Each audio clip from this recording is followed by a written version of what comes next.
तो अब हमने अभी तक ये देखा था कि लैटिस एनर्जी की एप्लीकेशन क्या है, किसी कंपाउंड की थर्मल स्टेबिलिटी को कंपेयर कर रहे थे। तो मैं एक छोटा सा कंफ्यूजन क्लियर कर देता हूं। जब मैंने ये बोला ना कि थर्मल स्टेबिलिटी को प्रिडिक्ट करने के लिए बिल्कुल वैसे करना है जैसे आपने लैटिस एनर्जी का ऑर्डर सीखा, तो मैंने एक कंडीशन लगा दी, an ion should be mono atomic. तो बस को क्लैरिटी दे देता हूं, what do you mean by an ion should be monoatomic. अगर आपको याद हो 55 56 एन आयंस की खूब सारी लिस्ट करी थी, जहां आपने chloride, bromide, iodide, oxide, per oxide, super oxides, nitrate, न जाने कितने आयंस पड़े थे, nitride, azide, this was super oxide. तो जब मैंने ये एनायन बोला ना Cl माइनस, ये मोनो एटॉमिक है, इसमें एक atom, mono atomic, mono atomic, mono atomic, di atomic, इसमें दो एटम आ गए, di atomic, di atomic, 3 + 1 4, tetra atomic, one ion, one atomicity one, it is mono atomic. इसमें तीन एटॉमिसिटी, ट्राई एटॉमिक। तो जब जब किसी कंपाउंड में एनायन मोनो एटॉमिक होगा तो आप उसकी थर्मल स्टेबिलिटी का ऑर्डर बिल्कुल वैसे देखोगे जैसे आपने लैटिस एनर्जी में प्रिडिक्ट किया। फॉर एग्जाम्पल, अगर मैंने आपसे पूछा arrange the following in increasing order of thermal stability,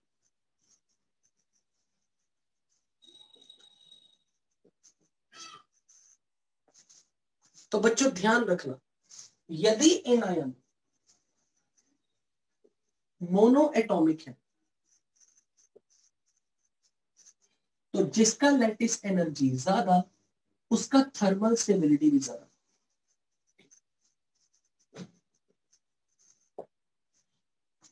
जिसका रीजन हम लोग देख चुके हैं, क्योंकि लैटिस एनर्जी अगर ज्यादा होगी तो कंपाउंड की स्टेबिलिटी बढ़ जाएगी, क्योंकि केटाइंस एनायंस में स्ट्रॉन्ग अट्रैक्शन होगा, एनर्जी रिलीज ज्यादा होगा, compound will be more stable.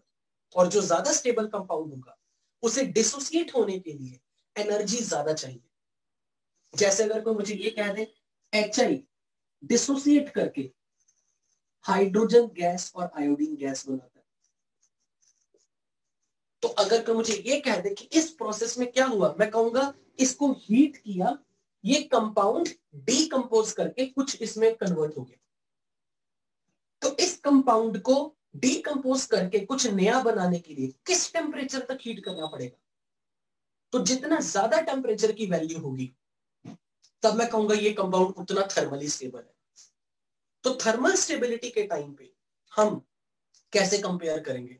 Ionic solids में अगर मोनो एटॉमिक एनायन है जिसकी लैटिस एनर्जी ज्यादा, उसकी थर्मल स्टेबिलिटी ज्यादा। तो अगर मैंने आपसे ऐसे पूछा कि भाई Al2O3, AlF3, और इनमें मुझे किसी ने बोला थर्मल स्टेबिलिटी का ऑर्डर बताओ, तो मैंने सबसे पहले देखना है कि इसका एनायन कौन है। तो मैं इसको रफ में पता क्या काम करूंगा, रफ में ऐसे ब्रेक कर दूंगा, इसका चार्ज इस पे, इसका चार्ज इस पे, तो Al पे +3, ऑक्सीजन पे -2, तो मुझे पता लग गया कि ये मोनो एटॉमिक है। AlF3 1 क्रॉस इसका, इसकी एटॉमिसिटी, इसका चार्ज, और इसकी एटॉमिसिटी फ्लोरीन का चार्ज। तो मैंने देख लेना एनायन मोनो एटॉमिक है। जैसे एनायन मोनो एटॉमिक है तो मैंने बोल देना थर्मल स्टेबिलिटी का वही ऑर्डर होगा जो लैटिस एनर्जी का होगा। और लैटिस एनर्जी किस पे डिपेंड करती थी? Product of charge inversely proportional to size of cation. तो अब मैं क्या बोलूंगा, यहां product of charge 3 to the 6 है और यहां 3 1 the 3 है। तो जिसके लिए प्रोडक्ट ऑफ चार्ज ज्यादा है यानी कि इसके लिए, तो इसकी लैटिस एनर्जी ज्यादा है, और जिसकी लैटिस एनर्जी ज्यादा उसकी थर्मल स्टेबिलिटी ज्यादा। तो मैं कह दूंगा Al2O3 is more thermally stable than AlF3, क्योंकि lattice energy of Al2O3 is more than AlF3। पर यदि मुझे क्वेश्चन ऐसे दिया होता, aluminium sulphate, aluminium nitrate,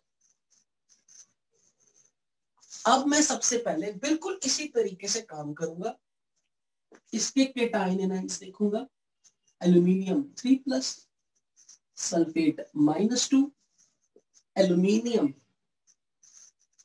3+, NO3, ये जो पैरों में 1 था एल्यूमिनियम के, यहां -1, और मुझे क्वेश्चन आ गया थर्मल स्टेबिलिटी का ऑर्डर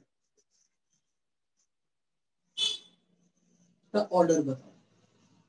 तो अब देखो क्या करें, सबसे पहले ये देखो कि क्या एनायन मोनो एटॉमिक है, सिंगल एटॉमिक है? नहीं, इसके एनायन में 5 एटम है और यहां 4 एटम है, तो both anions are not monoatomic. इसलिए यहां उल्टा कर देना, thermal stability is inversely proportional to lattice energy.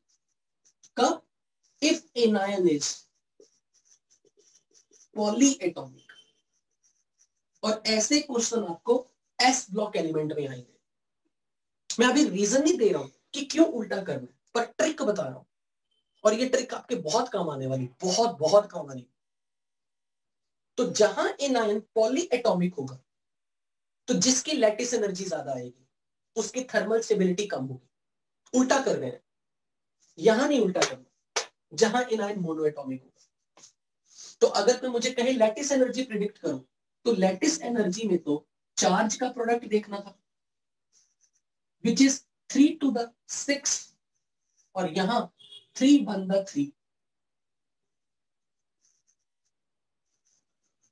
इसका चार्ज 3, इसका 1, तो प्रोडक्ट ऑफ चार्ज 3 और यहां प्रोडक्ट ऑफ चार्ज 6, तो इसकी लैटिस एनर्जी ज्यादा होगी, और जिसकी लैटिस एनर्जी ज्यादा उसकी थर्मल स्टेबिलिटी उल्टा कम।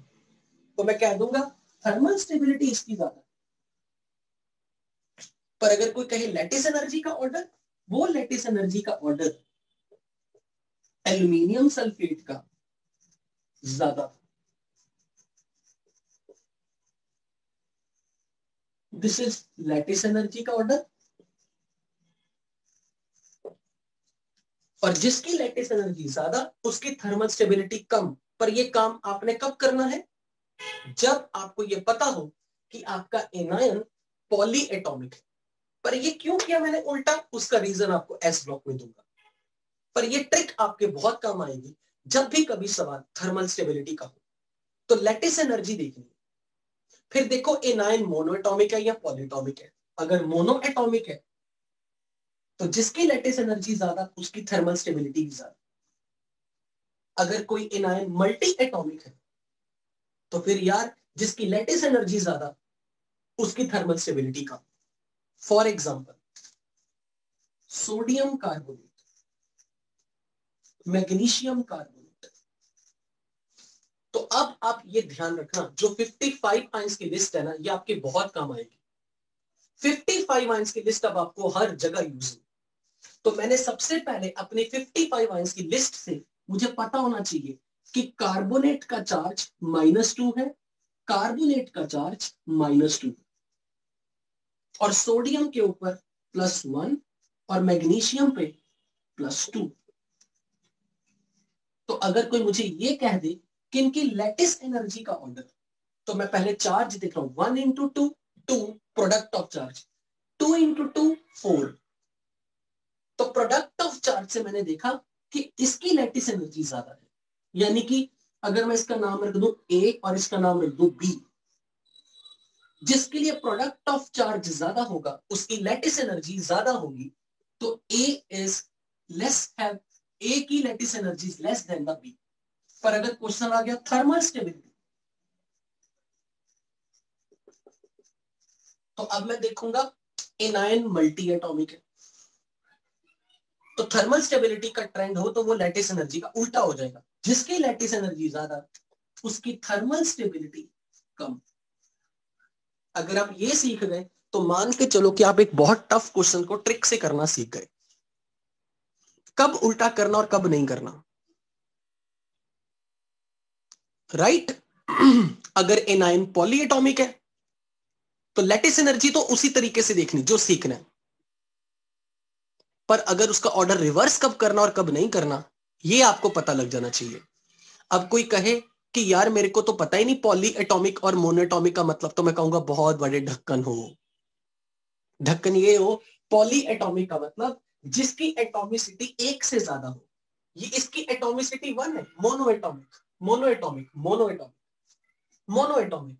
Atomicity 2, di atomic, di atomic. इसमें 3 और 1 4, टेट्रा एटॉमिक। इसके पैरों में 1 लिखा हुआ है, दिस इज नाइट्राइड, तो this is monoatomic. This is azide, this is polyatomic, क्योंकि इसकी एटॉमिसिटी 3 है। तो इसलिए अगर आपको किसी ने क्वेश्चन ऐसे पूछा, beryllium nitride, magnesium nitride, calcium nitride, this is A, this is B, this is C, इसकी लैटिस एनर्जी का ऑर्डर बताओ। तो अब मैं आपसे पूछ रहा हूं, मुझे इनकी लैटिस एनर्जी का ऑर्डर बताओ, एंड हिंट इज कि आपने ये काम पहले करना है, तोड़ के केटाइन एनायन बनाओ और चेक करो कि लैटिस एनर्जी का ऑर्डर क्या आएगा।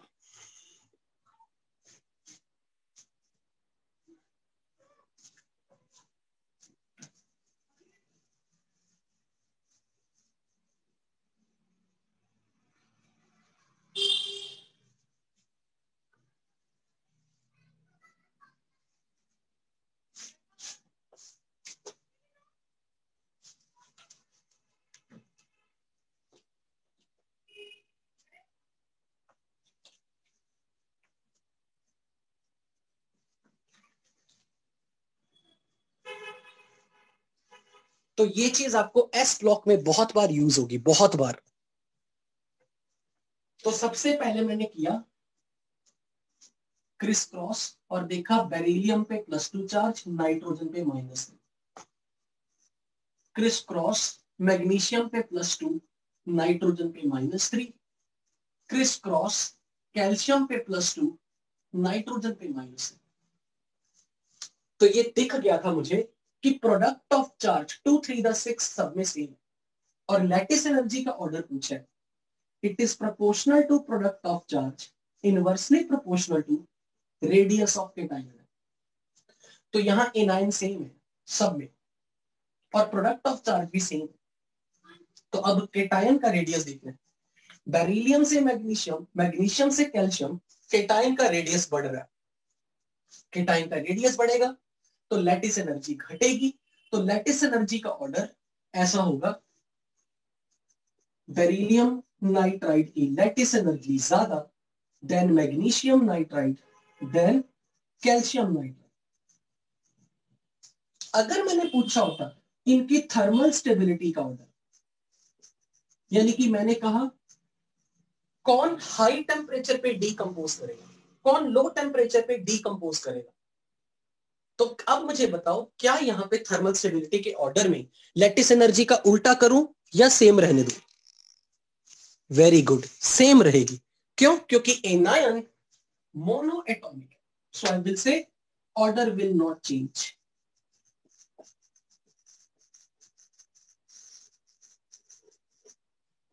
तो अब मैं आपको आपके बहुत फेवरेट जेई के कुछ क्वेश्चंस पूछने लगा।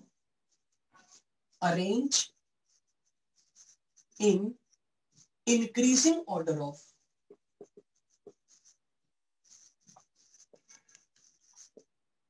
following thermal stability.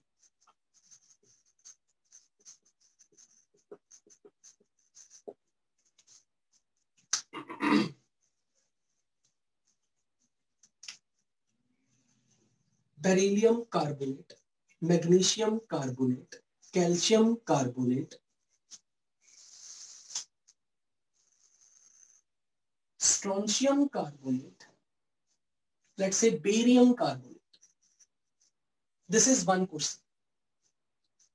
Beryllium sulfate, magnesium sulfate, calcium sulfate, strontium sulphate, barium sulphate,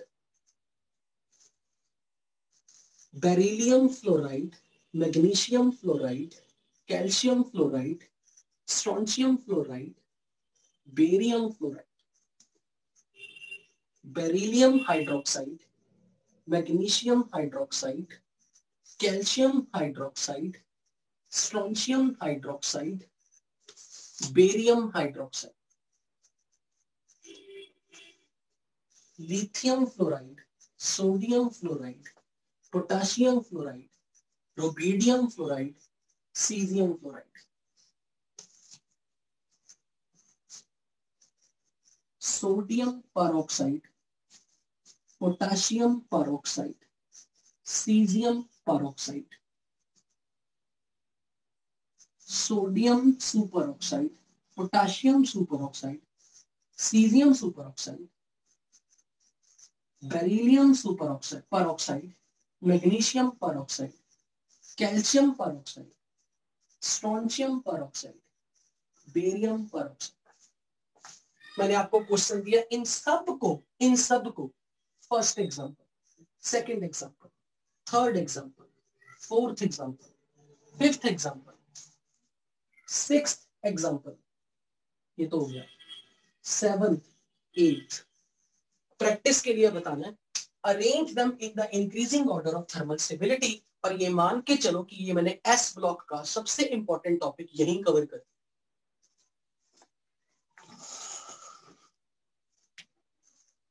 I have explained the meaning of thermal stability 2 times. और ये एस ब्लॉक के क्वेश्चन है जिनको लोग सोचते हैं कि हम रटेंगे, जबकि यहां पे ट्रिक्स काम आती हैं और कुछ भी नहीं। जल्दी से इन सारे क्वेश्चंस को ट्राई करो। और थर्मल स्टेबिलिटी के ऑर्डर में जो मैंने आपको ट्रिक बताई है, ये कभी एक्सेप्शन नहीं दिखाएगी, कभी फेल नहीं होगी, गारंटेडली ट्रू हमेशा। तो एस ब्लॉक में जब आप अपने पेजेस पढ़ने स्टार्ट करोगे ना कभी, तो आपको यही क्वेश्चन वहां मिलेंगे।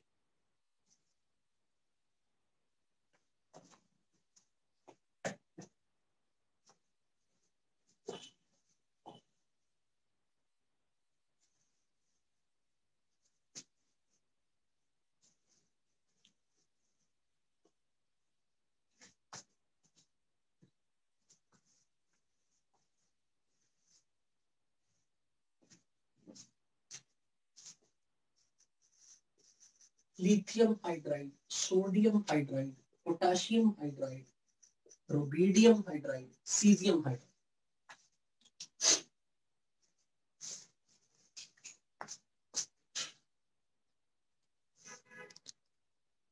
बस आपने ये देखना है, शिवम अभी कुछ नहीं मैं एक्सप्लेन कर रहा, अभी क्लास के बाद मेरे को पूछियो। सब आपने अभी पहले आंसर निकालने सीखने, क्योंकि मुझे पहले आपको मार्क्स दिलवाने। तो लैटिस एनर्जी का ऑर्डर बनाओ और फिर ये डिसाइड करो कि जो एनायन है या केटायन है, क्या वो पॉली एटॉमिक है या मोनो एटॉमिक है। और अगर मोनो एटॉमिक है तो जो लैटिस एनर्जी का ऑर्डर है वही थर्मल स्टेबिलिटी का ऑर्डर।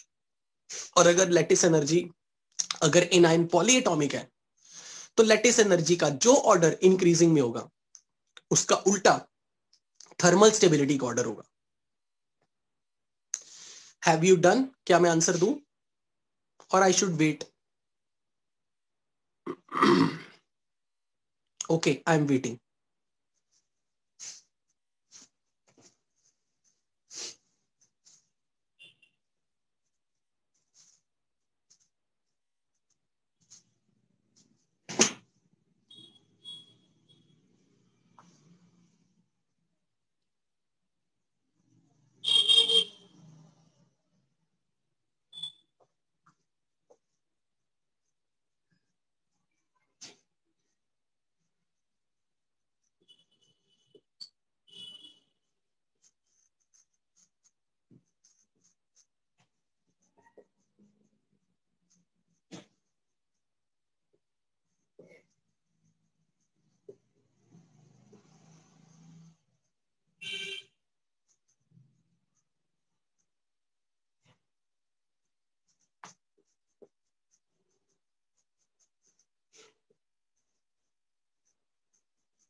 आपको ये दिख रहा है कि मैंने आपको ऊपर कुछ अब स्टार स्टार लगा के कुछ लिखवाया है। अगर आप बोर्ड पे देखो तो आपको स्टार स्टार वाले पॉइंट्स कुछ दिख रहे हैं। ये स्टार स्टार वाले पॉइंट्स ऐसे हैं जो आपको मैंने हैंड नोट्स भेजे थे ना, एस ब्लॉक के जो हैंड नोट्स भेजे थे उसमें ये लिखे हुए हैं। मैंने उनको यहां दोबारा लिखा है, पर जब आप खोलोगे ना तो वहां पर आपको ये लिखा मिलेगा सारा। पर अगर आप चाहो तो नोट कर लो दोबारा से, कोई हर्ज नहीं है। मैं वेट करूंगा, आप नोट कर ही लो, क्योंकि मैं बताऊंगा कि मैंने ये क्यों लिखवाया। पहले आप ये नोट कर लो।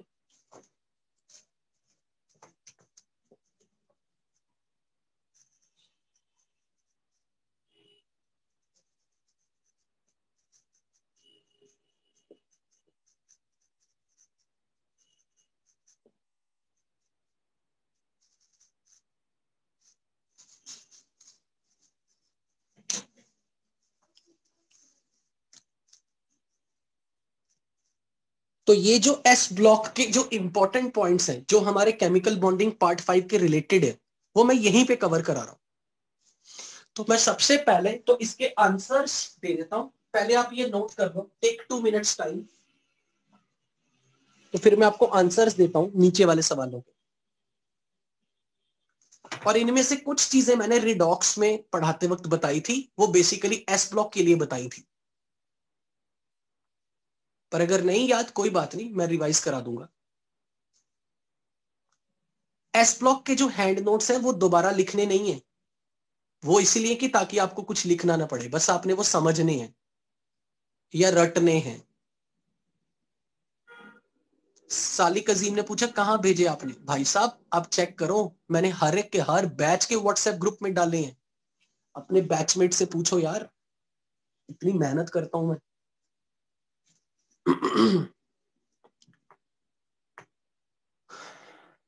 आयुष अपने व्हाट्सएप ग्रुप में देखियो ध्यान से, उसको फेयर नहीं करना, वो मैंने बहुत फेयर बनाए हैं। A3 में मैंने पक्का भेजे हैं। चलो अब मैं आपको क्वेश्चन का आंसर निकाल रहा हूं। आई एम एज्यूमिंग कि आपने सॉल्व कर लिए हैं ये सारे 9 एग्जाम्पल।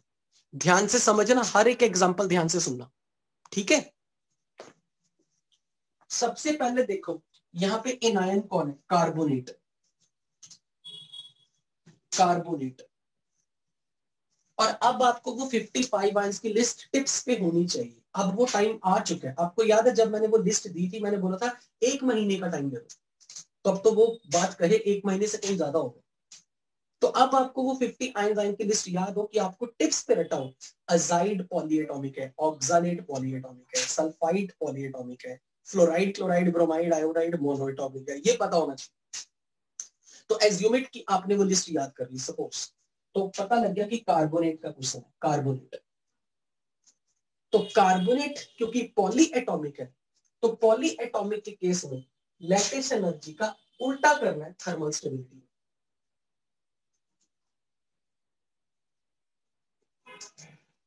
और lattice energy is proportional to product of charge inversely proportional to size of cation. तो अब मैं सीधा बोलूंगा, लैटिस एनर्जी साइज के इनवर्सली है, यानी कि थर्मल स्टेबिलिटी साइज के डायरेक्टली प्रोपोर्शनल। तो जिसका साइज बड़ा उसकी लैटिस एनर्जी कम, यानी कि थर्मल स्टेबिलिटी ज्यादा। तो मैं सीधा कह दूंगा larger the size larger thermal stability, क्योंकि they are directly proportional to size. तो मैं देख रहा हूं एक ही फैमिली के आयंस है ना, beryllium, magnesium, calcium, strontium, barium, they all have same charge +2। They all have same charge +2। Carbonate पे -2, +2, -2, +2, -2, +2, -2, सब में सेम है। तो यहां हम साइज के आधार पे देख लेंगे। साइज जिसका साइज ज्यादा उसकी लैटिस एनर्जी कम, यानी कि थर्मल स्टेबिलिटी ज्यादा। तो सीधा बोल दूंगा थर्मल स्टेबिलिटी विल इंक्रीज। जिसका साइज बड़ा उसकी थर्मल स्टेबिलिटी ज्यादा। बेरियम का साइज बड़ा है, बेरिलियम का साइज छोटा। सो सल्फेट आ गया पॉली एटॉमिक।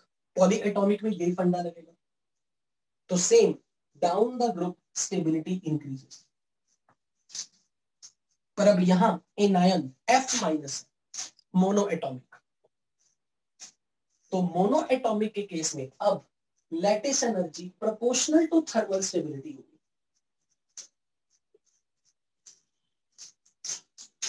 और lattice energy is proportional to product of charge inversely proportional to size of cation energy. तो यहां पे बेरिलियम से बेरियम में केटाइन का साइज बढ़ गया, लैटिस एनर्जी घट गई, थर्मल स्टेबिलिटी भी घट गई, तो ये भी डिक्रीजिंग हो जाएगा। Hydroxide OH minus poly atomic है, क्योंकि OH माइनस में 2 एटम है, तो ये पॉली एटॉमिक में ये वाला रूल लगाना है। तो जहां केटाइन बढ़ा थर्मल स्टेबिलिटी कम, तो केटाइन यहां बढ़ा, जहां केटाइन बढ़ा थर्मल स्टेबिलिटी ज्यादा, सॉरी, क्योंकि OH माइनस पॉली एटॉमिक है, यहां ये रूल लगेगा। तो जहां एनाइन तो सब में सेम है, OH माइनस OH माइनस, तो जहां केटाइन बड़ा आ गया, बड़ा केटाइन, थर्मल स्टेबिलिटी भी ज्यादा, तो ये ऑर्डर इंक्रीज। फिर से A9 F minus mono atomic है, मोनो एटॉमिक है तो ऐसा ट्रेंड चलेगा। तो अब की बार यहां एनायन F माइनस है, मोनो एटॉमिक, तो lattice energy is proportional to thermal stability, और lattice energy is proportional to inversely proportional to the size. तो जिस केटाइन का साइज बढ़ा, जिसका साइज बढ़ा उसकी थर्मल स्टेबिलिटी कम, तो it will decrease down the group. ये हमने कर लिया। अब ये बड़ा इंटरेस्टिंग एग्जांपल है, ये ध्यान से, मुझे इसके लिए आपको पढ़ाना था एस ब्लॉक। पहले यहां देख लेते, लिथियम हाइड्राइड, यहां H माइनस है, मोनो एटॉमिक, तो फिर वापस से यही वाला करें। तो जहां एनाइन मोनो एटॉमिक है, मोनो एटॉमिक, तो lattice energy is proportional to thermal stability, inversely proportional to size of cation. तो lithium, sodium, potassium, rubidium, caesium, size बड़ा हो रहा है, साइज बड़ा हो गया, थर्मल स्टेबिलिटी घट गई।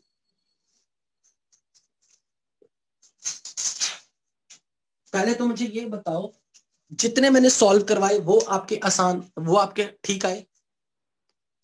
6th 7th 8th नहीं मैंने बताया, पर आपको करना तो आ गया ना, क्योंकि अगर आपको करना आ गया मेरे लिए बहुत बड़ी अचीवमेंट है, क्योंकि मैंने आपके 4 नंबर पक्के करवा दिए एस ब्लॉक के चैप्टर में से। Good, very good. अब मुझे 6th 7th 8th में आपको सिखाना है, क्योंकि इसमें एक गलती आप करते हो, ध्यान से सुनना। अगर आपने यहां ऐसे किया,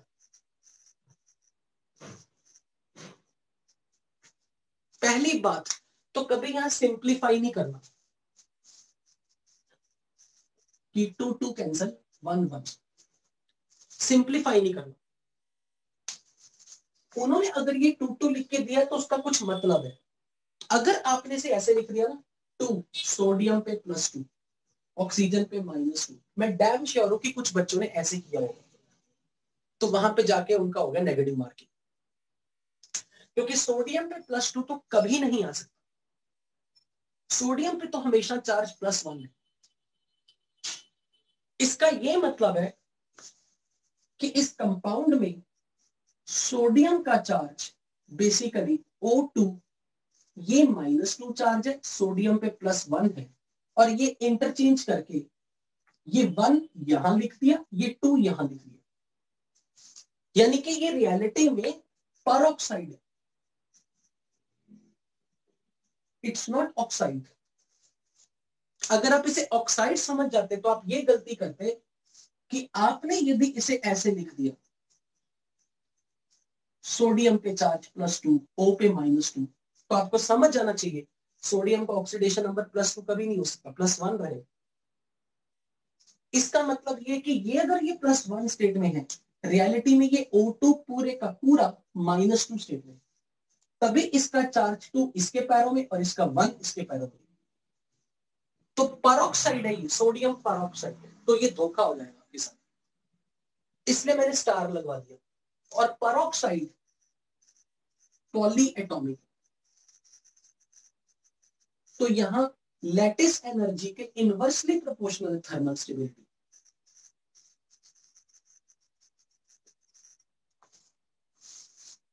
और जैसे जैसे साइज ऑफ केटाइन बढ़ेगा, केटाइन का साइज बढ़ रहा है, सोडियम पोटेशियम सीजियम, केटाइन का साइज बढ़ गया, साइज बढ़ने से केटाइन की लैटिस एनर्जी घट गई, लैटिस एनर्जी घट गई तो स्टेबिलिटी बढ़ गई, तो stability of peroxide down the group increases like sulphate, like carbonate, like hydroxides. और ऐसा ही कुछ धोखा यहां पे हो रहा है। यदि आपने सोचा कि ये सिंपल ऑक्साइड है तो आप गलती कर रहे हो, क्योंकि NaO2 में अगर आपने ऐसे तोड़ दिया, सोडियम पे +2, ऑक्सीजन पे -1, तो पहली बात तो ऑक्सीजन पे -1 कभी नहीं होगा, सोडियम पे +2 पॉसिबल ही नहीं। एक्चुअल में ये था सोडियम पे +1 और इस पूरे O2 पे -1, ताकि ये +1 और ये -1 इंटरचेंज होके यहां 1 और O2 1 हो गया, because it was superoxide. इसलिए superoxides, this is superoxide, polyatomic, और पॉली एटॉमिक में वही ट्रेंड होगा जो यहां वाला है, स्टेबिलिटी विल इंक्रीज। इसलिए परऑक्साइड सुपर ऑक्साइड को पहचानना सीखना, और यही एग्जांपल आपको वो जेई में पूछे जाते हैं ताकि बच्चा गलती करे। But now you probably have learned and you will not make this mistake, right. और जिन्होंने ये ठीक किए 6th और 7th, वो बधाई के पात्र है, वेरी गुड। अगर आपने 6th और 7th ठीक किया, एक्सट्रीमली हैप्पी, गॉड ब्लेस। क्योंकि ये पहचानना था कि वो परऑक्साइड है।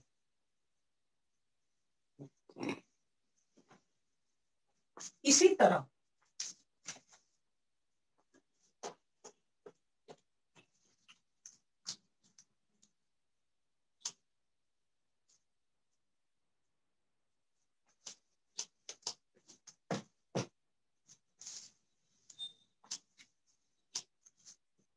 यहां पर अगर आप इसे ऐसे लिखते 1 2, तो बेरिलियम पे +2, O पे -1, गलत हो जाता।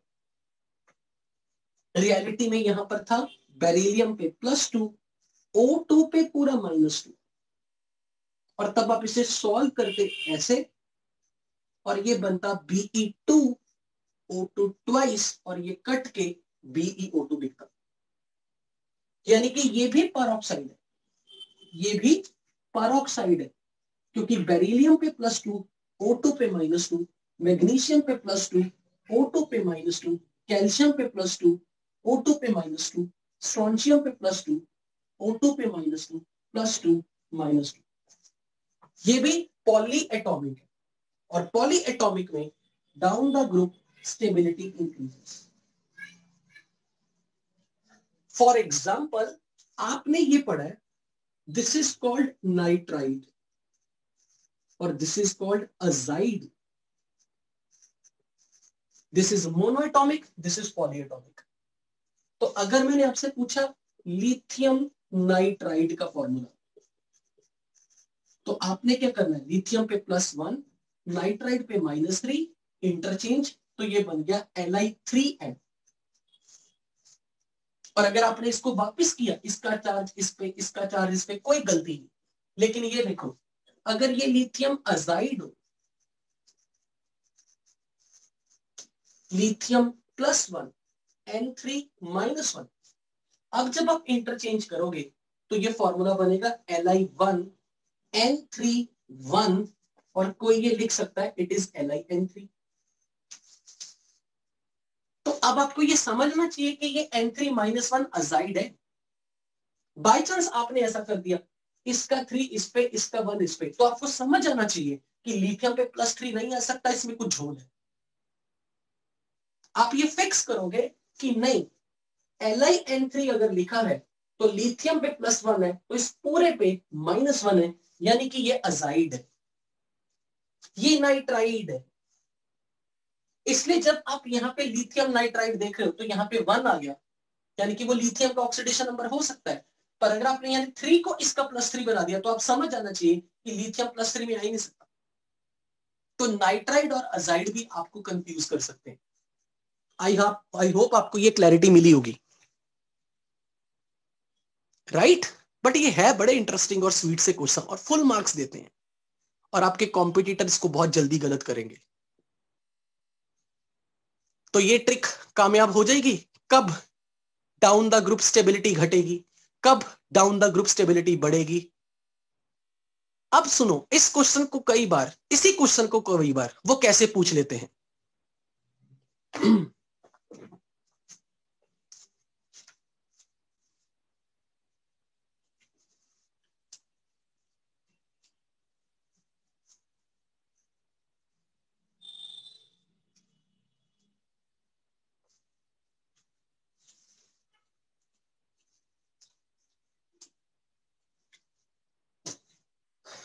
अब ये फैक्ट्स आपने याद रखने और ये टिप्स पे होने चाहिए। जैसे कि आपको ये पता होना चाहिए, कार्बोनेट हीट करने पे CO2 गैस देगा, ऑक्सालेट हीट करने पे 2 गैसेस देगा, नाइट्रेट हीट करने पे 2 गैसेस देगा, except alkali metal nitrate, except silver plus. ये जो मैंने एक्सेप्ट किए ना, वो क्वेश्चन ऐसे पूछते हैं, ये एस ब्लॉक के क्वेश्चन है बेसिकली। मैंने लिखा कैल्शियम कार्बोनेट, पोटाशियम कार्बोनेट, और मैंने आपसे पूछा हीट करने पे कौन डिसोसिएट नहीं होगा। तो जैसे मैंने लिखा एक्सेप्ट अल्कली मेटल कार्बोनेट, मतलब ये डीकंपोज कर जाएगा, ये नहीं करेगा। यानी कि अगर मैंने आपसे ऐसे क्वेश्चन पूछा lithium nitrate, magnesium nitrate, sodium nitrate, और मैंने आपसे पूछा बताओ कौन हीट करने पे 2 गैसेस देगा, NO2 एंड O2। तो अगर आपको ये याद रह गया कि अल्कली मेटल और सिल्वर का नाइट्रेट ये काम नहीं कर सकता, तो आपने बताना ये कर देगा, ये नहीं करेगा। सिंपल इतना काम। और ये जेईई एडवांस के बहुत अच्छे क्वेश्चन, इनको ट्रिक के साथ ही करना है। और मैंने एस ब्लॉक पढ़ाना ही ऐसे आपको कि ये डीकंपोज करके 2 गैसेस देगा, पर ये डीकंपोज करके कुछ अलग चीज देगा, पर इस तरीके से नहीं देगा। अगर मैंने ऐसे पूछा सल्फेट हीट करने पे 2 गैसेस देती है, SO2 and O2, accept alkali metal, पर इसमें एक एक्सेप्शन है, फेरिक सल्फेट।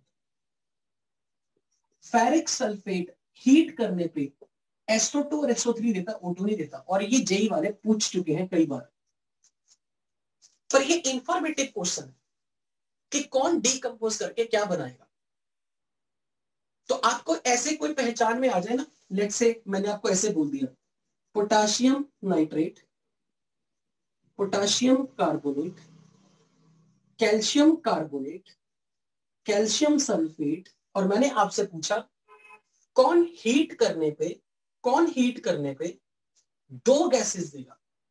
तो आपको पता होना चाहिए कार्बोनेट तो सिर्फ एक तरह की गैस बनाता है, CO2, और अगर कोई हीट करने पे 2 गैस रिलीज कर रहा है, NO2 एंड O2, वो नाइट्रेट है, तो ऑब्वियसली ये आंसर नहीं हो सकता। सल्फेट हीट करने पे 2 गैस देगा, SO2 एंड O2, तो ये भी आंसर हो सकता है, क्योंकि it can on heating produces 2 type of gases, SO2 and O2. It can dissociate to produce only one type gas, CO2. लेकिन अब आपको ये पता होना चाहिए एक्सेप्ट अल्कली मेटल कार्बोनेट, यानी कि ये तो डिसोसिएट करेगा ही नहीं, ये नहीं करेगा, ये डिकम्पोज नहीं करेगा। It will not decompose, it will decompose but it will produce one gas, CO2. It will produce 2 type of gas. It will produce no nothing, क्योंकि नाइट्रेट डिकम्पोज करके 2 गैस देते हैं, पर ये तो अल्कली मेटल का नाइट्रेट है। तो मैं कह दूंगा यहां भी ये भी नहीं आंसर, ये भी नहीं आंसर, ये भी नहीं answer, this will be answer. Who can produce on heating 2 type of gases, क्योंकि एस ब्लॉक के क्वेश्चन जनरल नॉलेज वाले, वो इंफॉर्मेटिव है, ये डाटा पता होना चाहिए, और क्वेश्चन पटक 4 मार्क्स। और कितना रिग्रेट होता बच्चों को जब ये इंफॉर्मेशन ये सोच के यार मैं नहीं रट सकता, इतना मुश्किल होता है, वो क्वेश्चन ऐसा पूछते हैं कि अगर आपको थोड़ा भी आइडिया है आपके वो मार्क्स पक्के। और ये फ्री की इंफॉर्मेशन है, इतना टफ भी नहीं है याद करना, राइट? तो इस टाइप के क्वेश्चन भी आपको आएंगे, बट ये कभी भी इग्नोर नहीं करने, क्योंकि आपके कॉम्पिटिटर ये क्वेश्चन छोड़ देंगे, पर आप करके आओगे।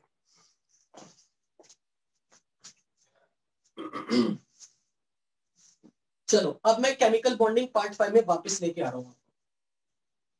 Now we are going to learn a new concept, hydration energy.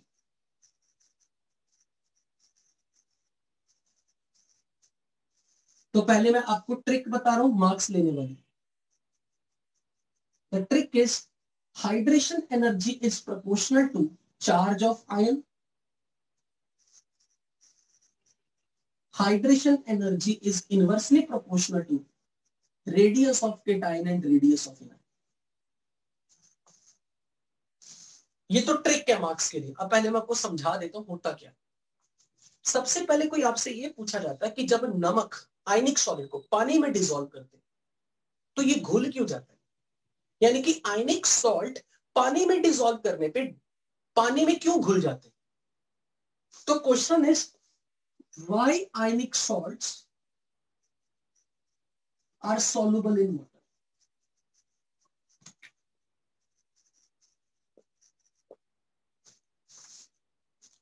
और यहां पे दो कॉन्सेप्ट लगते हैं।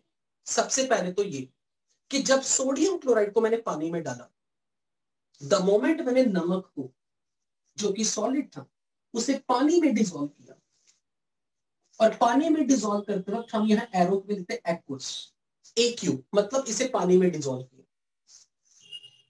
तो ये हमेशा अपने आयंस में डिसोसिएट हो जाएगा। और आयंस में स्प्लिट होने के बाद यहां साथ में पैरो, यहां सिंबल लिखना एक्वस। एक्वस का मतलब ये है कि ये आयंस गैस फॉर्म में नहीं है, those ions are present in the solution, they are called as aqueous sodium plus aqueous chloride, मतलब they are now part of a solution, they are in dissolved form। जब यहां पे solid लिखा मतलब नमक का पाउडर पानी में डाला, पानी में डालने को लिख देते aqueous। तो किसी भी सब्सटेंस को डिसॉल्व करते वक्त सॉल्यूट का नाम लिखना, एक्वस वर्ड लिखना, फिर उसके आयंस के सामने लिख देना एक्वस एक्वस। और इस प्रोसेस के दौरान कुछ ना कुछ एनर्जी या तो रिलीज होगी या एब्जॉर्ब होगी। अब अगर कोई ये कहे कि ये एनर्जी रिलीज हुई, इसका मतलब ये है बनने वाले product is more stable then reactant, क्योंकि जब स्टेबिलिटी बढ़ेगी तो एनर्जी घटेगी।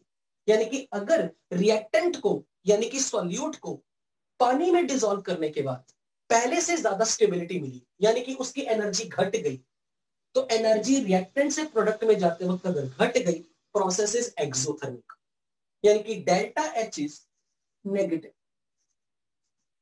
और यदि किसी सब्सटेंस के लिए सॉलिड से एक्वस फॉर्म में डिसॉल्व होने के बाद स्टेबिलिटी घट गई, स्टेबिलिटी घटने का मतलब it has more energy than previous, तो ऐसे केस में ये डेल्टा एच पॉजिटिव आएगा, एंडोथर्मिक।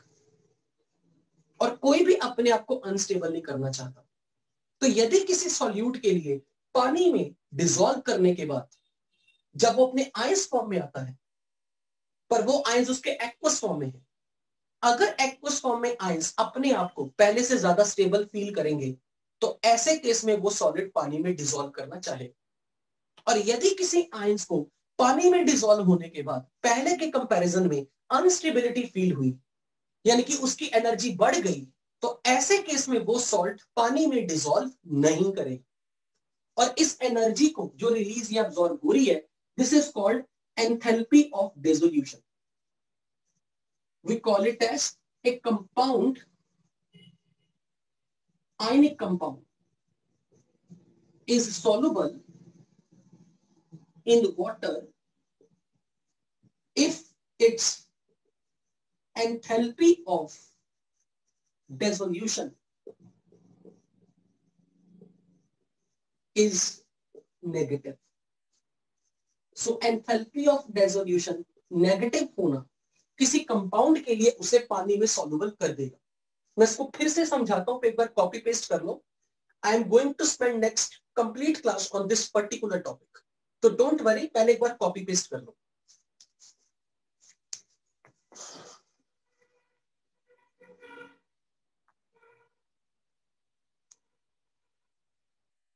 पर ये ध्यान रखना, आप बच्चे बहुत मेहनत कर रहे हो, आप संडेज को भी क्लास आ रहे हो, मैं भी एफर्ट्स लगा रहा हूं संडे पे, तो हमारे एफर्ट वेस्ट नहीं होने चाहिए। आपने पढ़ना भी है, रिवाइज भी करना है।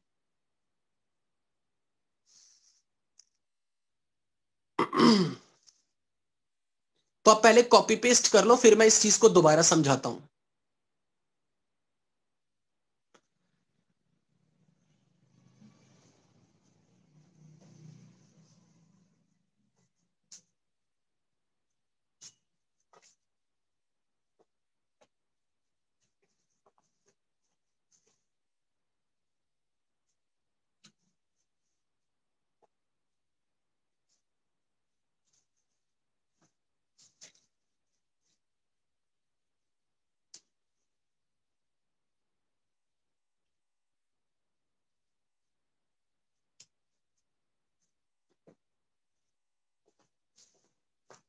Noted?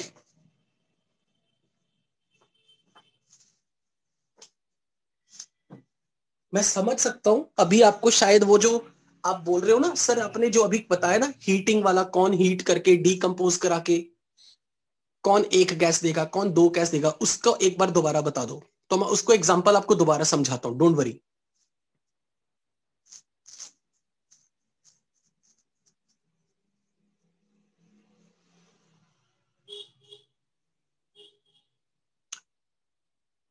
Noted?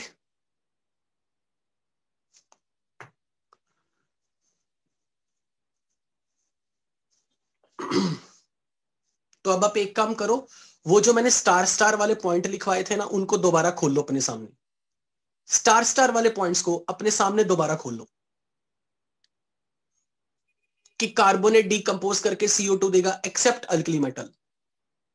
Shilpi, I am coming back on this topic, don't worry, मैं रिपीट ही कर रहा हूं। स्टार वाले पॉइंट्स खोलो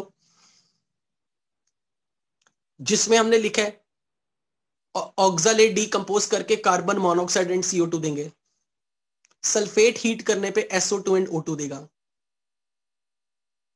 लिखा है ना? वो पेज अपने सामने कर लो और अब देखो सवालों का जवाब देना उसको देख देख के।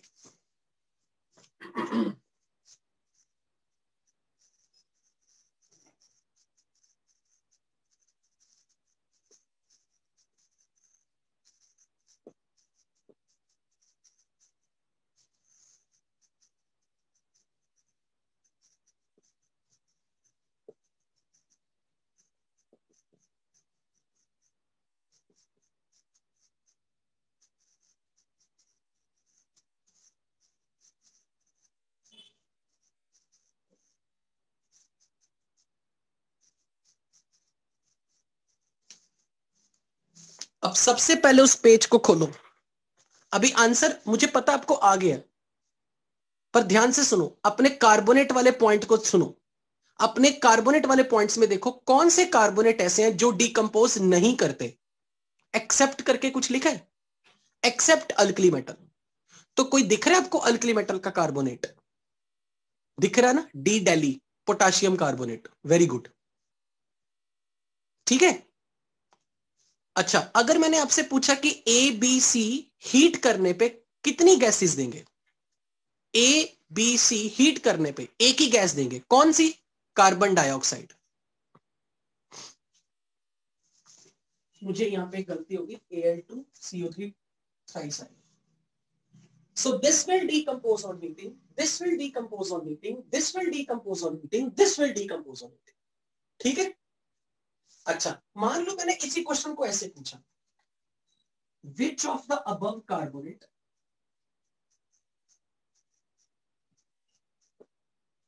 will decompose at lowest temperature? यानी कि मैंने आपसे पूछा कौन सा कार्बोनेट थोड़ा गर्म करने पे सबसे जल्दी टूटेगा। तो क्वेश्चन आ गया थर्मल स्टेबिलिटी का।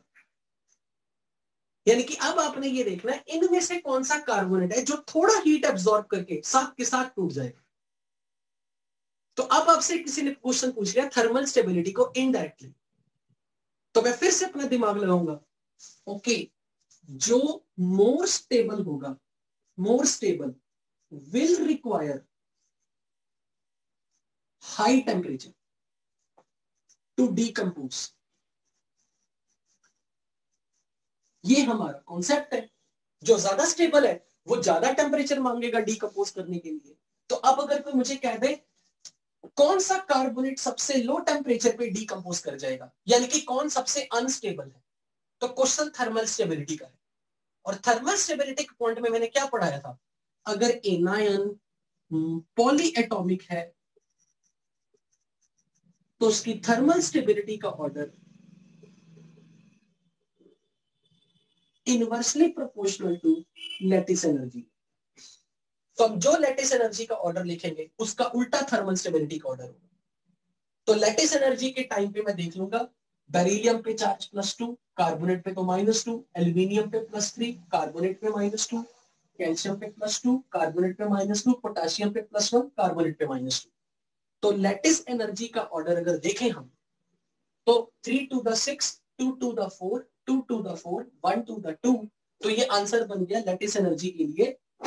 डी की लैटिस एनर्जी सबसे कम, एक बी की लैटिस नहीं, बी की लैटिस एनर्जी ज्यादा, सबसे ज्यादा, लेकिन ए और सी में टाई हो गया। पर आप जानते हो जहां लैटिस एनर्जी Q1 Q2 का प्रोडक्ट सेम होगा वहां लैटिस एनर्जी कैसे देखनी है, साइज के साथ, क्योंकि यह टाई हो गया।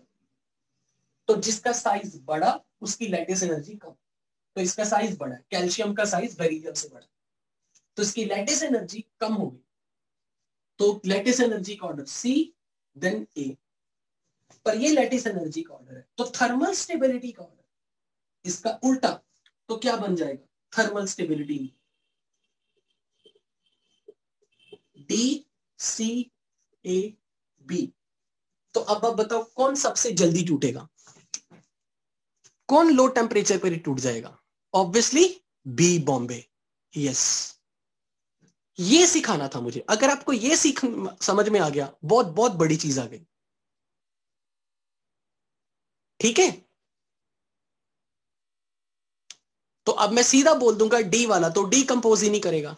अगर हाईएस्ट पूछते हाईएस्ट टेम्परेचर तो वो डी आएगा। हाईएस्ट अगर क्वेश्चन पूछा will decompose at very high temperature, highest temperature, तो लेट्स से एक और एग्जांपल देता हूं।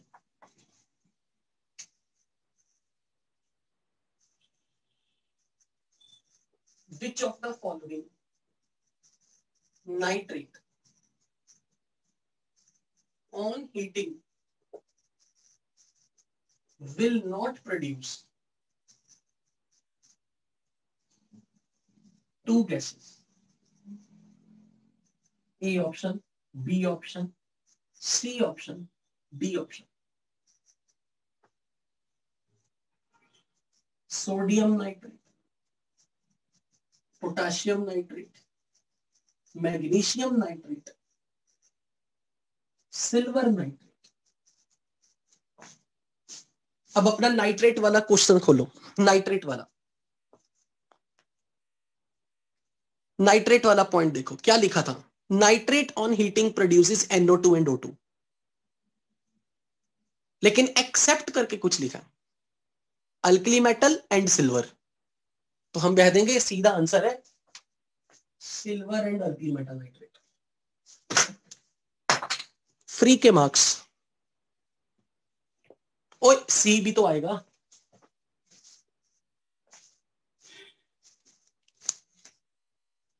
ठीक है,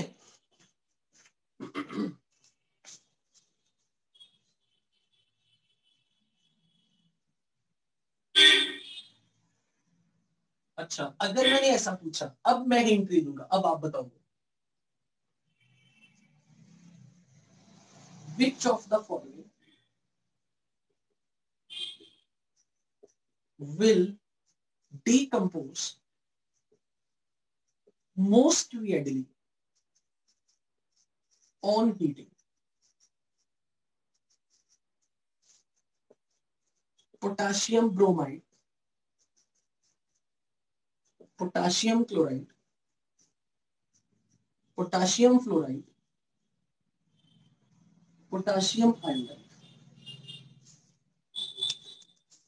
अब मैं हिंट नहीं दूंगा, मैंने पूछा कौन डीकंपोज करने के लिए मैक्सिमम टेम्परेचर मांगेगा, ओ सॉरी सबसे कम टेम्परेचर मांगेगा, कौन सबसे इजीली डिसोसिएट करेगा। यानी कि मैंने क्वेश्चन क्या पूछा है, थर्मल स्टेबिलिटी का ऑर्डर। अब थर्मल स्टेबिलिटी का ऑर्डर अब आप खुद देखोगे, मैं हिंट नहीं दूंगा।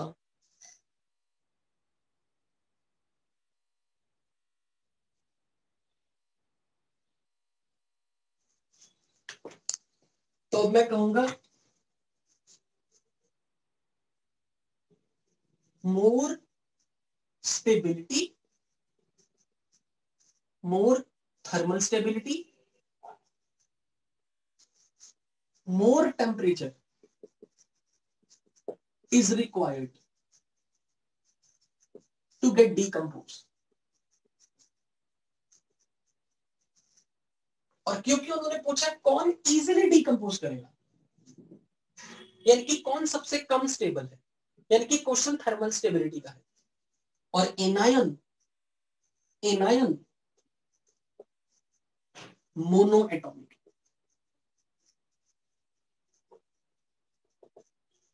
और मोनो एटॉमिक में lattice energy proportional to thermal stability,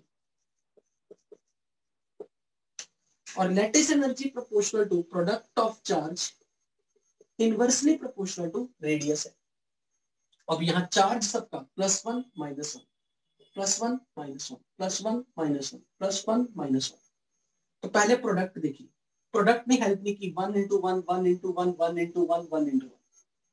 अब मैं देखूंगा जिसका साइज बड़ा उसकी लैटिस एनर्जी कम, उसकी थर्मल स्टेबिलिटी कम। तो जिसका साइज बड़ा, जिसकी लैटिस एनर्जी कम, जिसकी थर्मल स्टेबिलिटी कम, वो सबसे जल्दी डिसोसिएट करेगा। Answer will be D. ठीक हुआ? Good, very good, good. तो एस ब्लॉक में इस टाइप के क्वेश्चंस मिलेंगे आपको शीट में जब करोगे। ओके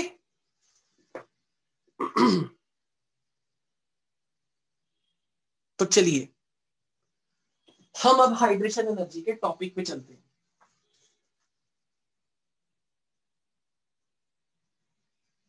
और बच्चों, मुझे मालूम है कुछ बच्चे बेचारे थक गए होंगे पढ़ते पढ़ते, तो अगर थक गए हो आप लीव कर दो मीटिंग, रिकॉर्डिंग जरूर देख लेना, रिकॉर्डिंग में सब कुछ मिल जाएगा आपको।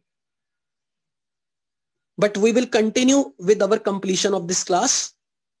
जिनको जाना है वो प्लीज जा सकते हैं। If they are feeling very tired, इनको डेफिनेटली आपको रिकॉर्डिंग तो मिल ही जाएगी। जिनको मजा आ रहा है दे कैन एंजॉय विद मी।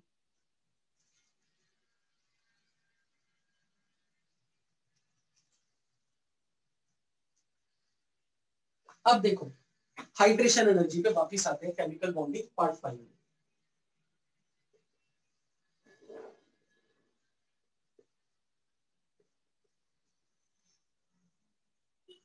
जब भी मैं एक नमक यानी कि एक आयनिक सॉलिड को पानी में डिसॉल्व करूं, तो उस वक्त नमक सॉलिड है, आयनिक सॉलिड है, उसमें केटायन एनायन में स्ट्रॉन्ग अट्रैक्शन है, आयनिक बॉन्ड काफी तगड़ा है।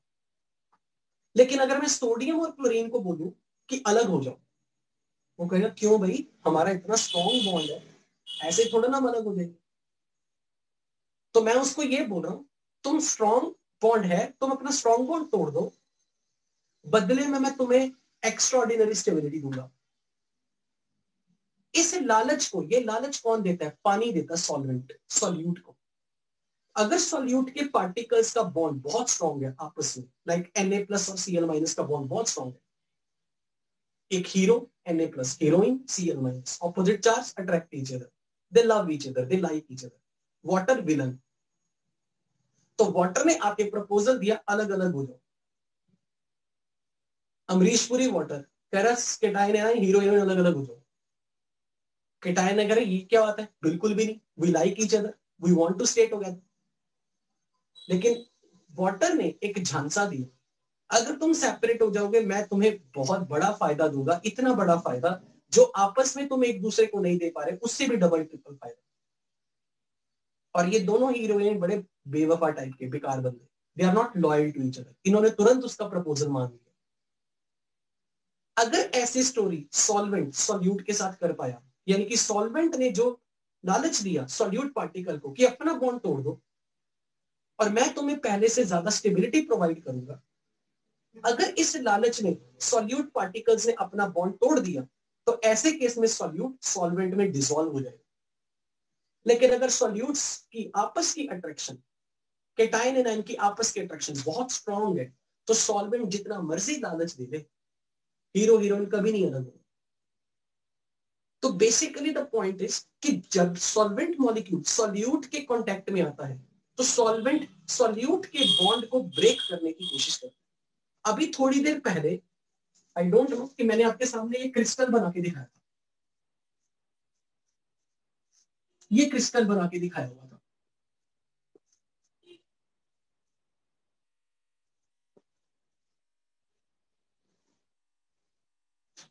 Cation anion cation anion cation anion.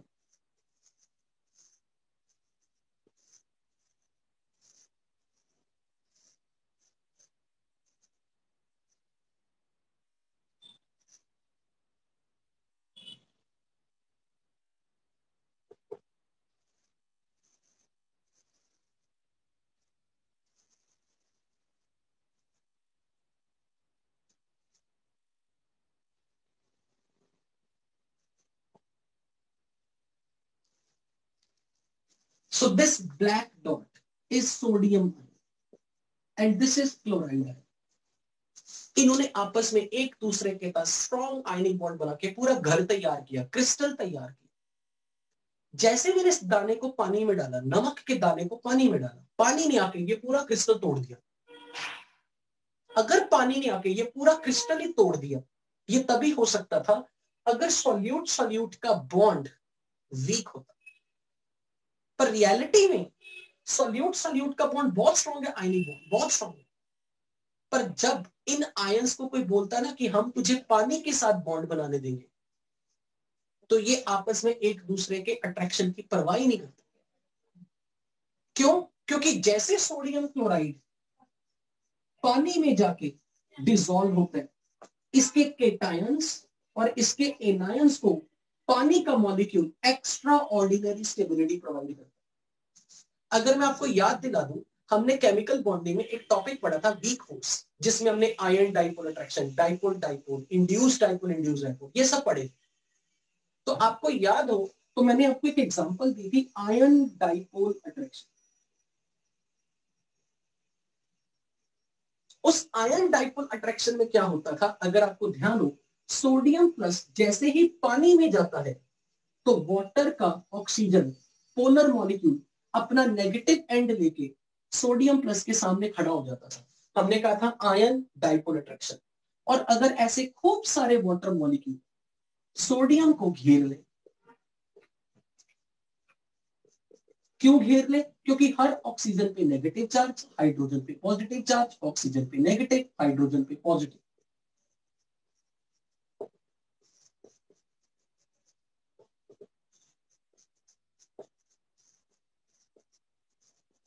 Water is a polar molecule, oxygen पे नेगेटिव चार्ज। जब एक पोलर मॉलिक्यूल किसी आयंस को इतनी सारी संख्या में खूब सारी अट्रैक्शन देगा, तो डेफिनेटली उसका सोडियम प्लस का क्लोरीन के साथ जो अट्रैक्शन है वो मायने नहीं रखता, वो टूट जाता है।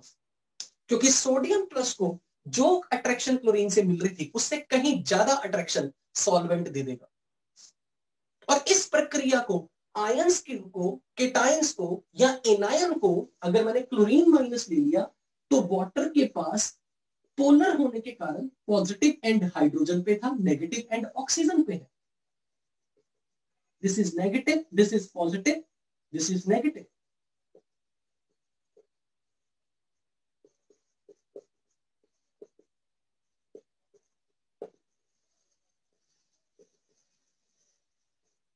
This is positive, this is negative.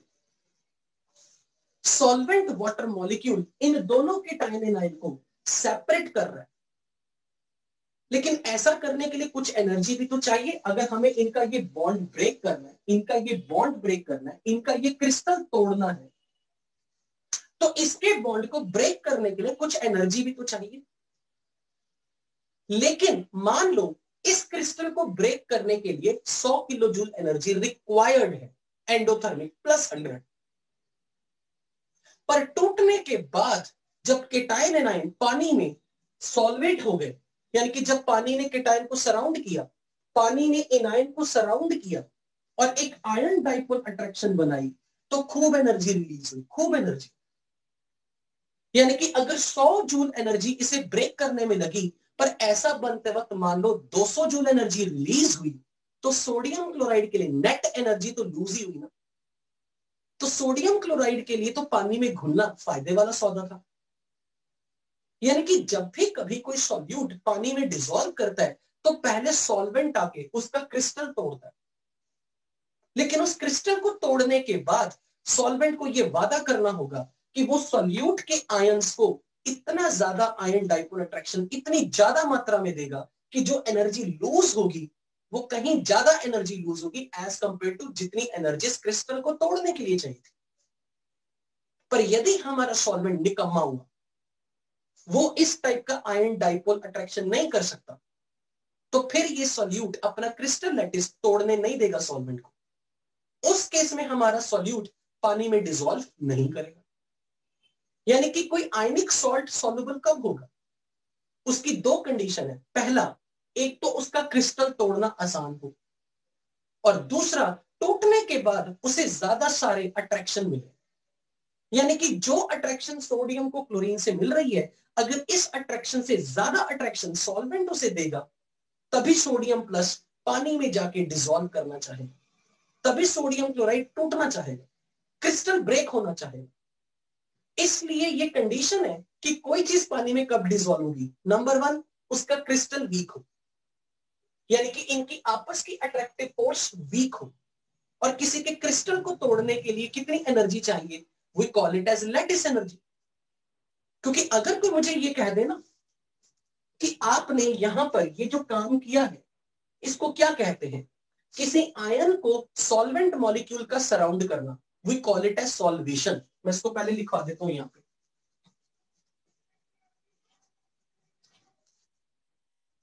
When ion gets dissolved in water, in fact when ionic solid gets dissolved in water, its crystal lattice break and resulting ions formed are surrounded by large number of solvent molecules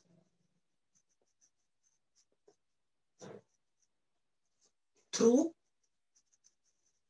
ion dipole attraction.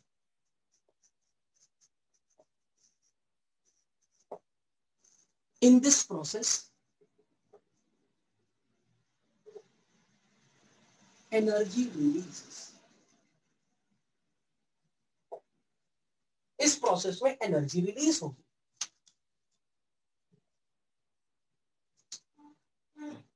This solvation of ions releases solvation energy, and in case of water, energy released is called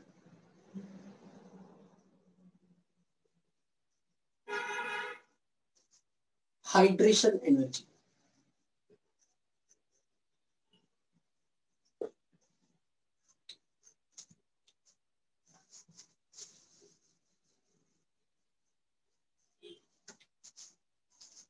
तो यदि बनने वाले product aqueous form में, ions form में ज्यादा stable हुए, तभी sodium chloride पानी में डिसॉल्व करेगा। और इस प्रोसेस के लिए 2 स्टेप हो रहे हैं, ये प्रोसेस 2 स्टेप्स में हो रहा है। लाइक पहले सोडियम क्लोराइड के सॉलिड को ब्रेक करके उसके आयंस फॉर्म में लेके आना, और फिर इसके आयंस को खूब सारे सॉल्वेंट मॉलिक्यूल्स का सराउंड करना ताकि ये एक्वस फॉर्म में आ जाए। इसके एनायन को खूब सारे सॉल्वेंट मॉलिक्यूल्स का सराउंड करना ताकि ये एक्वस फॉर्म में आ जाए।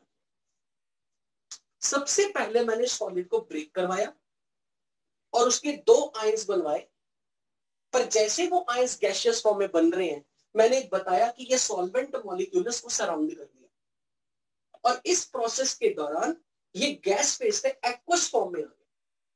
और अगर मैं इन तीनों स्टेप्स को ऐड कर दूं, तीनों स्टेप्स को, तो आप ये देख सकते हो this will get cancel, this will get cancel. Overall process में कहीं आपको गैस फेज वाले आयंस नहीं दिख रहे। रियलिटी में बच्चों इस प्रोसेस के दौरान कितनी एनर्जी रिलीज होती है? Energy released total during this process we call it as enthalpy of dissolution. Enthalpy of dissolution. और ये जो एनर्जी रिलीज हो रही है, ये हम कैलकुलेट नहीं कर सकते, ये हम कैलकुलेट नहीं कर सकते। इसलिए हम इसे कैलकुलेट करने के लिए एक ऑल्टरनेटिव मैथ्स का यूज करते हैं। वो मैथमेटिक्स क्या है? हम ये मान लेते हैं कि इस प्रोसेस को हमने माना कि 3 स्टेप में हो रहा है, और इस स्टेप का डेल्टा एच कुछ वैल्यू है, इस स्टेप का डेल्टा एच कुछ वैल्यू है, इस स्टेप का डेल्टा एच कुछ वैल्यू है, पर तीनों स्टेप का टोटल कर दें तो इसी प्रोसेस का डेल्टा एच मिले। इसलिए रियलिटी में ये गैस फॉर्म में नहीं आए। रियलिटी में ऐसा कुछ नहीं हुआ नमक को पानी में डाला के टाइम गैस फॉर्म में आए, ऐसा नहीं हुआ। हम ये मान रहे हैं कि ये प्रोसेस मोर देन 1 स्टेप्स में होगी, जिसके लिए पहले स्टेप में आप देख सकते हो क्यों ऐसे लिखा। पहले स्टेप में आप देख सकते हो मैंने किसी आयनिक सॉलिड के सॉल्ट को सॉलिड फॉर्म से उसकी गैसियस आयंस में स्प्लिट किया, क्योंकि इस प्रोसेस में जो एनर्जी रिक्वायर्ड होगी that will be lattice energy. Lattice energy की डेफिनेशन ही यही थी कि 1 मोल सॉलिड को उसके आयंस के फॉर्म में ब्रेक करना इन the gas form, whatever the energy is required, this step is endothermic, यहां की एनर्जी लेट से +x है, तो this energy is required to break the lattice. और वो सोडियम क्लोराइड का क्रिस्टल लैटिस तोड़ने के लिए कुछ इतनी एनर्जी चाहिए। अब जैसे ही आयंस बन गए, उन आयंस को सॉल्वेंट मॉलिक्यूल ने सराउंड कर लिया। इसको कुछ वाटर मॉलिक्यूल ने घेरा, इसको कुछ वाटर मॉलिक्यूल में घेरा। उसको लिखने का तरीका Na+ surrounded by n water molecules. अब इस प्रोसेस के दौरान ये गैस से एक्वस फॉर्म में आया और खूब सारे डाइपोल बॉन्ड्स बने, आयन डाइपोल अट्रैक्शन। तो जो एनर्जी रिलीज हुई दिस स्टेप के लिए delta H is let's say -y। Energy release हुई, और ये जो एनर्जी रिलीज हुई y, this is called hydration energy of Na+। इसी तरह Cl- को भी कुछ वाटर मॉलिक्यूल ने सराउंड किया, N- वाटर मॉलिक्यूल्स। अब ये इस प्रोसेस में Cl- के साथ खूब सारे वाटर मॉलिक्यूल बॉन्ड बनाएंगे, आयन डाइपोल अट्रैक्शन करेंगे, energy will release, that is called -z suppose. तो इस वैल्यू को मैंने बोल देना है hydration energy of anion. This is hydration energy of cation. यानी कि केटायन एनायन डिसोसिएट होने के बाद जैसे पानी में गए, वाटर ने उनको घेर लिया और उनको एनर्जी रिलीज करवाई, क्योंकि खूब सारे बॉन्ड बन गए, दे आर गेटिंग स्टेबलाइज्ड। और अगर मैं इन तीनों स्टेप्स को ऐड कर दूं, इससे ये कैंसिल, इससे ये कैंसिल, फाइनली आपको ये दोनों एक्वस फॉर्म में दिखेंगे, इसी फॉर्म। तो टोटल प्रोसेस में जो डेल्टा एच आएगा x -y -z। अगर ये एंथैल्पी ऑफ डेसोल्यूशन नेट वैल्यू ये नेगेटिव में हुई, नेगेटिव क्यों? ओवरऑल एनर्जी रिलीज हुई, तभी हम कहेंगे कि ये प्रोसेस हो सकती है, तभी हमारा सॉल्ट पानी में डिसॉल्व करेगा। यानी कि किसी कंपाउंड के डिसॉल्व करने की कंडीशन क्या बना दी? Lattice energy should be less positive, यानी कि लैटिस तोड़ना आसान हो, पर बदले में जो आयंस बने उनके लिए स्टेबिलिटी ज्यादा हो, यानी कि एनर्जी रिलीज ज्यादा, यानी कि किसी का नेगेटिव पार्ट जितना बड़ा होगा, यानी कि hydration energy of cation, hydration energy of anion जितनी ज्यादा होगी, कंपाउंड के डिसॉल्व करने के चांस उतने ज्यादा होंगे. So a compound will be soluble if its lattice energy is less positive, यानी कि less endothermic, but its hydration energy is more exothermic. इसलिए कोई कंपाउंड तभी सॉल्युबल होगा जब उसका हाइड्रेशन एनर्जी वाला पार्ट मोर नेगेटिव होगा और लैटिस एनर्जी वाला पार्ट लेस पॉजिटिव होगा. राइट? सो ये प्रक्रिया होती है जब हम किसी कंपाउंड की सॉल्युबिलिटी को प्रिडिक्ट करते हैं. तो सॉल्युबिलिटी दो टर्म्स के डिपेंड करती है, lattice energy as well as hydration energy. So इसको मैं यहां दिखा देता हूं.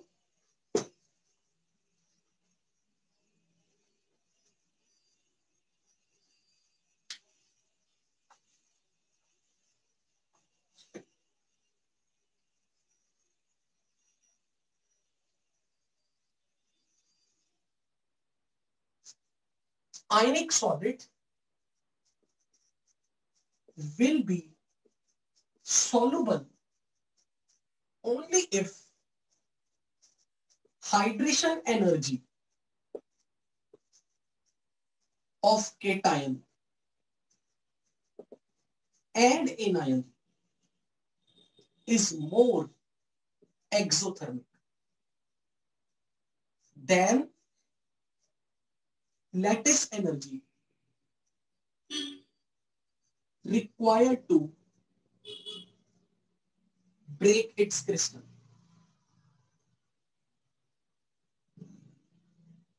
So कोई कंपाउंड कब सॉल्युबल होगा? जब उसका enthalpy of dissolution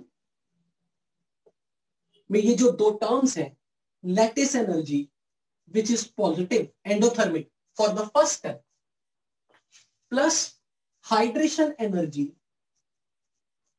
this step is negative. If this number is more negative than this, यानी कि हाइड्रेशन एनर्जी का मैग्नीट्यूड ज्यादा हो, लैटिस एनर्जी का मैग्नीट्यूड कम हो, ऐसे केस में ये नंबर नेगेटिव आएगा.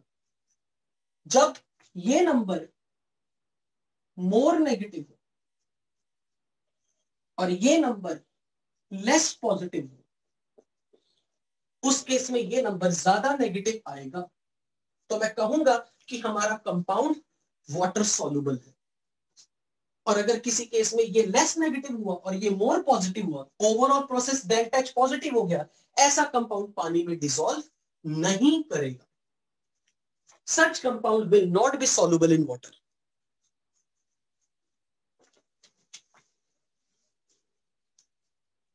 अब लास्ट जिसपे हम क्लास वाइंड अप करेंगे, अगर कोई हमें ये कह दे हाइड्रेशन एनर्जी किस फैक्टर पे डिपेंड करती है? दो फैक्टर पे डिपेंड करती है. चार्ज कितना किसी केटायन का या किसी एनायन का, and inversely proportional to size of cation.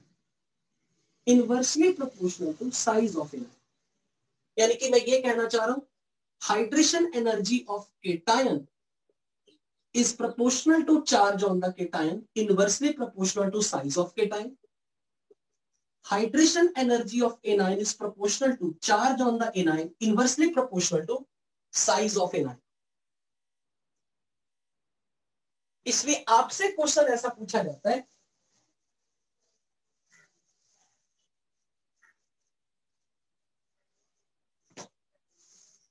Arrange the following in increasing order of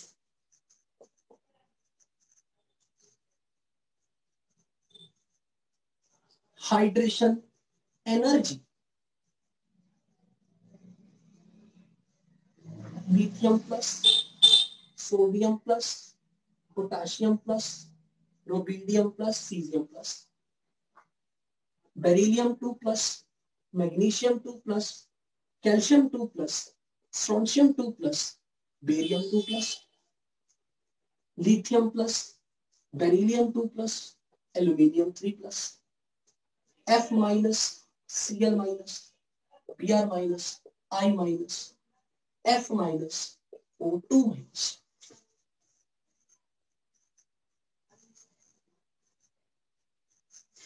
फिर इस पे हमारी क्लास खत्म हो जाएगी।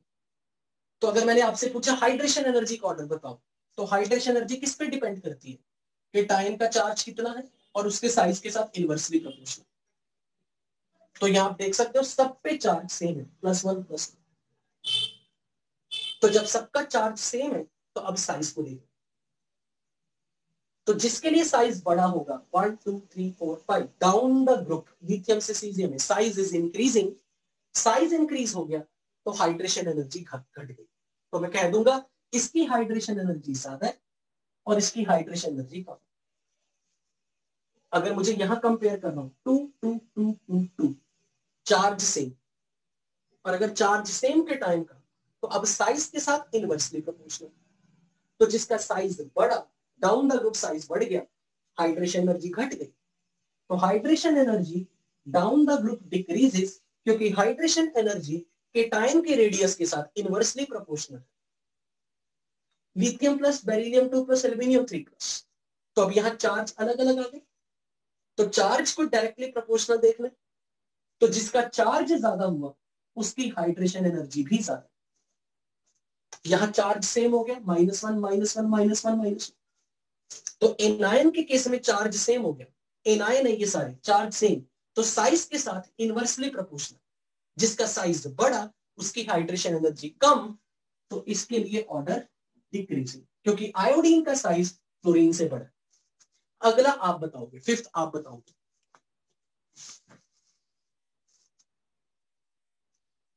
What will be your answer? So F minus versus O2 minus, जिसका चार्ज ज्यादा उसकी हाइड्रेशन एनर्जी ज्यादा। तो अब मैं लास्ट में आपको आज के लिए बाय बाय बोलने से पहले जेई का एक क्वेश्चन बताऊं जो उन्होंने इनडायरेक्टली एक बार पूछा था। Which of the following is correct order of hydrated radius? ऐसे करके क्वेश्चन दे दिया। Which of the following ion will have maximum ionic mobility?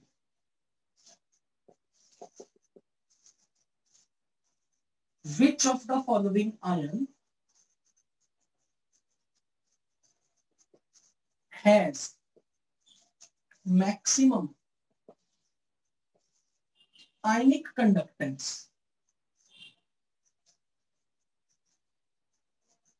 तो जहां कहीं भी ये तीन वर्ड आ जाए, हाइड्रेटेड रेडियस, आयनिक मोबिलिटी, आयनिक कंडक्टेंस, समझ लेना इन तीनों का रिलेशन हाइड्रेशन एनर्जी के कॉन्सेप्ट से।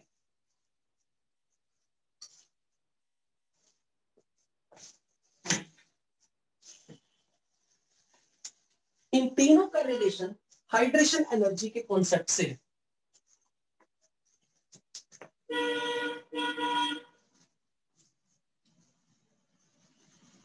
और ये बिल्कुल लड्डू क्वेश्चन थे जो मैं श्योर हूं कि आपको बहुत पसंद आएगा और आपको उम्मीदें बढ़ेगी कि जेई क्लियर करना केमिस्ट्री में इतना मुश्किल भी नहीं है। ध्यान से समझना, ध्यान से समझना। हमने अभी लिखा hydration energies inversely proportional to size of ion, directly proportional to charge, inversely proportional to size. यहां पर मैं कौन सा साइज ले रहा हूं? ये साइज जो ले रहा हूं ना, ये गैस फेज 1। अब अगर कोई आपसे ये पूछे, ये देखो, lithium plus, sodium plus, potassium plus, rubidium plus, caesium plus. जब मैंने आपसे ये पूछा था ना, भाई देखो इनका चार्ज तो सेम है, चार्ज तो सेम है, जिसका रेडियस छोटा उसकी हाइड्रेशन एनर्जी ज्यादा। जब आप ये रेडियस देख रहे थे ना, वो रेडियस देख रहे थे जो आपने पीरियोडिक टेबल में आयनिक रेडियस देखे थे, और आयनिक रेडियस वहां गैस फेज में थे। यानी कि आपने जब ये बोला कि लिथियम का साइज छोटा है सीजियम के केटायन से, यानी कि both are in the gas phase, और जिसका गैस फेज में साइज छोटा है वो पानी में जाएगा तो उसकी हाइड्रेशन एनर्जी ज्यादा रिलीज होगी, यानी कि लिथियम प्लस को खूब सारे सॉल्वेंट मॉलिक्यूल घेर लेंगे। यानी कि एक ऐसा सेलिब्रिटी होगा जो छोटा है पर पब्लिक में बहुत फेवरेट है, खूब सारे पानी के मॉलिक्यूल आगे उसे ऑटोग्राफ पे साइन देंगे। It will be surrounded by maximum by the water molecule. और जब लिथियम आयन को खूब सारे सॉल्वेंट मॉलिक्यूल घेर लेते हैं, क्योंकि इसका साइज छोटा था, इसकी हाइड्रेशन एनर्जी मैक्सिमम थी, तो जिसके अराउंड खूब सारे वाटर मॉलिक्यूल घिर जाते हैं, तो it appears like big size. इसको सेलिब्रिटी जैसी फील होती कि मैं बड़ा हूं सॉल्वेंट में जाके। यानी कि ऐसे केस में मैं कहूंगा ये आयन गैस फेज में छोटा है पर पानी में जाने में बहुत बड़ा है। क्यों बड़ा है? इसके अराउंड खूब सारे लोगों ने इसे घेरा। कौन से लोग? Solvent molecule. इसलिए जब इसका साइज सोल्यूशन में कंपेयर किया जाता है, सोल्यूशन में, उसके लिए इसका वर्ड यूज किया जाता है हाइड्रेटेड रेडियस। हाइड्रेटेड रेडियस का मतलब सॉल्यूशन में जाने में इसका साइज क्या होगा। तो जिसकी गैस फेज में कोई वैल्यू नहीं, यानी कि गैस फेज वाले बोलते कुछ छोटा है, पर पानी में जाके ये माना जाता है ये मोटा है, यानी कि इसके अराउंड खूब सारे पानी के मॉलिक्यूल गिर जाएंगे, ये साइज में बड़ा हो जाएगा। जिसको आप गैस फेज में कह रहे हो बड़ा है, गैस फेज में बड़ा है, पर इसका सॉल्वेशन बहुत कम है, इसकी हाइड्रेशन एनर्जी कम है, इसको सॉल्वेंट में जाने में उतनी इज्जत नहीं मिलती, सॉल्वेंट मॉलिक्यूल इसको पूछता तक नहीं, तो इसका साइज छोटा हो जाता है पानी में जाके, इसका साइज बड़ा हो जाता है पानी में जाके। तो अगर कोई आपसे ये पूछे लिथियम प्लस और सीजियम प्लस का रेडियस का ऑर्डर, पर साथ में ऐसे लिख दे एक्वस एक्वस एक्वस एक्वस, तो इसका मतलब हाइड्रेटेड रेडियस की बात हो रही है। लेकिन अगर मैंने ऐसे पूछ लिया lithium plus, sodium plus, potassium plus, rubidium plus, caesium plus, पर रेडियस गैस फेज में है, तो आप बोल रहे हो कि इसका साइज बड़ा है, पर जिसका साइज बड़ा है उसका हाइड्रेशन एनर्जी कम है, यानी कि इसको पानी के मॉलिक्यूल कम संख्या में घेरेंगे और इसको पानी के मॉलिक्यूल खूब ज्यादा संख्या में घेर लेते हैं, तो इसका size it appears like big, तो इसका hydrated radius will be more. और अब खुद बताओ, अगर मेरे अराउंड खूब सारे सेलिब्रिटीज, मैं एक सेलिब्रिटी बन गया और मेरे अराउंड खूब सारी पब्लिक ऑटोग्राफ लेने आ गई और मुझे मूव करना पानी में, तो मुझे हटाना पड़ेगा लोगों को जोर जोर से कि मुझे जगह तो दो निकलने की। तो मेरी सोल्यूशन के अंदर मूव करने की एबिलिटी, आयनिक मोबिलिटी, स्लो हो जाएगी, घट जाएगी, क्योंकि जब किसी आयन को खूब सारी संख्या में सॉल्वेंट मॉलिक्यूल घेर लेता है तो उसका मूव करना मुश्किल है, क्योंकि उसके अराउंड ज्यादा सारे लोगों ने उसे घेर लिया। और जब उसकी मूव करने की एबिलिटी घट गई तो मैं कह दूंगा ionic mobility decreases as hydration energy increases, यानी कि जिसका हाइड्रेशन ज्यादा होगा, जिसकी हाइड्रेशन एनर्जी ज्यादा होगी, उसका आयनिक मोबिलिटी घट जाएगा। What is ionic mobility? Tendency to move in the solution.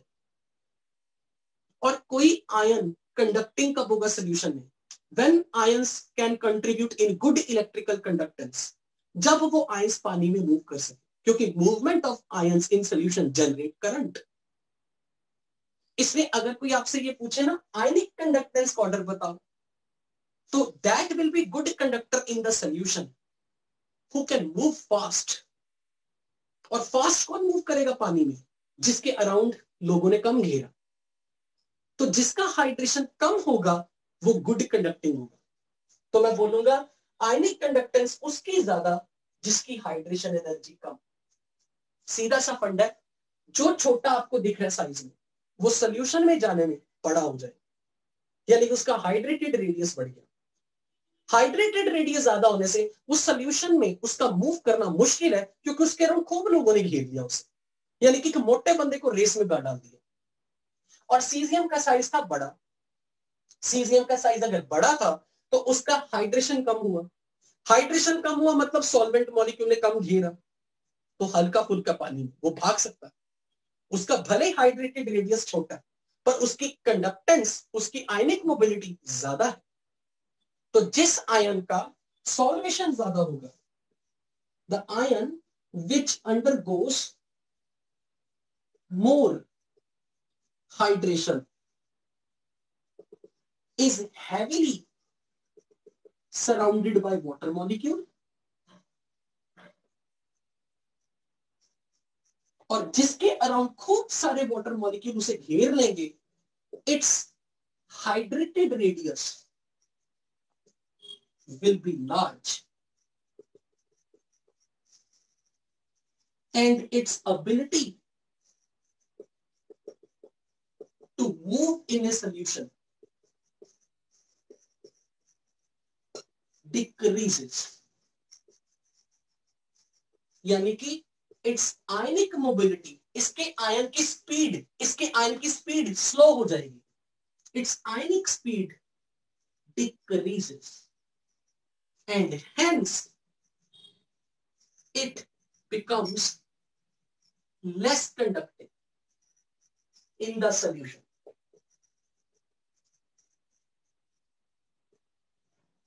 और ये सारे क्वेश्चन जो मैंने आपको ये बताए ना, ये एस ब्लॉक के थे, कि जो आयन छोटा साइज में है वो सॉल्वेंट में जाके हाइड्रेशन एनर्जी ज्यादा रिलीज करेगा, ज्यादा सारे पब्लिक के कांटेक्ट में आएगा, जो पब्लिक के कांटेक्ट में ज्यादा आएगा उसका बाजार में घूमना मुश्किल हो जाएगा, सेलिब्रिटीज की तरह।